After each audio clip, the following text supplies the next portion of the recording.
Anjarakandy dental കോളേജിലെ വിദ്യാർത്ഥി നിതിൻ രാജിന്റെ മരണത്തിൽ ലോൺ ആപ്പിനെതിരെ കേസെടുത്ത പോലീസ്. ചക്കരക്കൽ പോലീസ് സ്വമേധയാണ് കേസ് രജിസ്റ്റർ ചെയ്തിരിക്കുന്നത്. ഇൻസ്റ്റാ പേ എന്ന ആപ്പിനെതിരെയാണ് നടപടി. നിതിൻ രാജിനെ ഭയപ്പെടുത്തി പണം തിരിച്ചടയ്ക്കാൻ പ്രേരിപ്പിച്ചു എന്നാണ് എഫ്ഐആറിൽ പറയുന്നത്. CK വിജയൻ വിവരങ്ങളുമായിട്ടുണ്ട്. വിജയൻ, ഇപ്പോൾ ആദ്യം തന്നെ പോലീസിന്റെ ഭാഗത്തുനിന്നുണ്ടായ ഒരു വിലയിരുത്തലാണ് ഈ ലോൺ ആപ്പുമായി ബന്ധപ്പെട്ട ഒരു ഭീഷണി നിതിൻ രാജിന്റെ ആത്മഹത്യയിലേക്ക് അല്ലെങ്കിൽ മരണത്തിലേക്ക് നയിച്ചിട്ടുണ്ടോ എന്നത്. ഇപ്പോൾ ആ നിലയിലാണോ പ്രധാനമായിട്ടും പോലീസിന്റെ അന്വേഷണം പോകുന്നത്? അത് ഒരു പ്രധാനപ്പെട്ട കാര്യമാണ്. രണ്ട് കാരണങ്ങളാണ് പോലീസിന്റെ അന്വേഷണ പരിധിയിൽ ഗൗരവമേറിയ വിഷയമായുള്ളത്. ഒന്ന്, ഈ ലോൺ ആപ്പുമായി ബന്ധപ്പെട്ടുണ്ടായ ഭീഷണി, അതിന്റെ പ്രശ്നങ്ങൾ. രണ്ടാമത്, ഇൻസ്റ്റിറ്റ്യൂഷണൽ ഹരാസ്മെന്റ് എന്ന രീതിയിൽ ഈ സ്ഥാപനത്തിൽ നിന്നും ഉണ്ടായിരിക്കുന്ന കാര്യങ്ങൾ. ഇത് രണ്ടുമാണ് ഈ രീതിയിൽ ഒരു ആത്മഹത്യയിലേക്ക് എത്തിച്ചത്. അതിൽ ഏറ്റവും പെട്ടെന്നുണ്ടായ ഒരു ആത്മഹത്യയിലേക്ക് ഒരു പ്രകോപനം എന്ന നിലയിൽ ഉണ്ടായതാണ് ഈ പറയുന്ന ഈ ഇൻസ്റ്റാപേ എന്ന് പറയുന്ന ലോൺ ആപ്പിൽ നിന്നും വന്ന ഭീഷണി. അത് നിരന്തരമായി ഭീഷണി വന്നുകൊണ്ടിരുന്നു.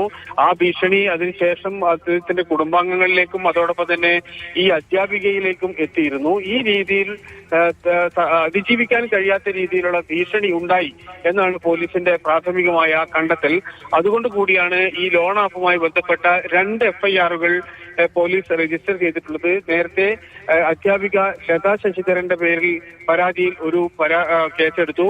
രണ്ടാമത് ഇപ്പോൾ ചക്കരക്കല്ല് CI പരാതിക്കാരനായി, അതായത് സ്വമേധയാ മറ്റൊരു കേസ് കൂടി എടുത്തു. ഈ 2 കേസാണ് അന്വേഷണത്തിന്റെ പരിധിയിലുള്ള പ്രധാനപ്പെട്ട ഭാഗം. മറ്റേത് ഈ പറയുന്ന ഇൻസ്റ്റിറ്റ്യൂഷണൽ ഹരാസ്മെന്റ് ആണ്. അതിൽ ആദ്യം മുതൽ ഉണ്ടായിരിക്കുന്ന റാഗിംഗ് ഉൾപ്പെടെയുള്ള കാര്യങ്ങൾ, ഭീഷണി, ഈ അധ്യാപകൻ റാമിന്റെ ഭാഗത്ത് നിന്നുണ്ടായിരിക്കുന്ന പ്രശ്നങ്ങൾ, അതോടൊപ്പം തന്നെ അന്ന് ഈ സംഭവം നടക്കുന്ന ദിവസം പ്രിൻസിപ്പലിന്റെ മുറിയിൽ വെച്ചുണ്ടായ കാര്യങ്ങൾ.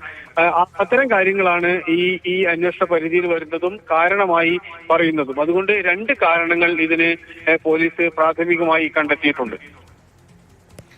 ശരി, CK വിജയനാണ് വിവരങ്ങൾ നൽകിയത്. ഇപ്പോൾ ഇൻസ്റ്റാ പേ എന്ന ലോൺ ആപ്പിനെതിരെ കൂടി പോലീസ് കേസെടുത്ത് അന്വേഷണം തുടങ്ങിയാണ്. അപ്പോൾ ആ വിഷയവും ഒരുപക്ഷെ മരണകാരണമായിട്ടുണ്ടാകാനുള്ള സാധ്യത പോലീസ് കണക്കാക്കുന്നു. ഒപ്പം അവിടെ അധ്യാപകരുടെ ഭാഗത്തുനിന്ന് നിതിന് നേരിടേണ്ടി വന്ന അതിക്രൂരമായ അവഹേളനം നിതിൻ്റെ മരണത്തിലേക്ക് നയിച്ചു എന്ന നിലയിൽ കൂടി അന്വേഷണം മുന്നോട്ട് പോകുന്നുണ്ട്.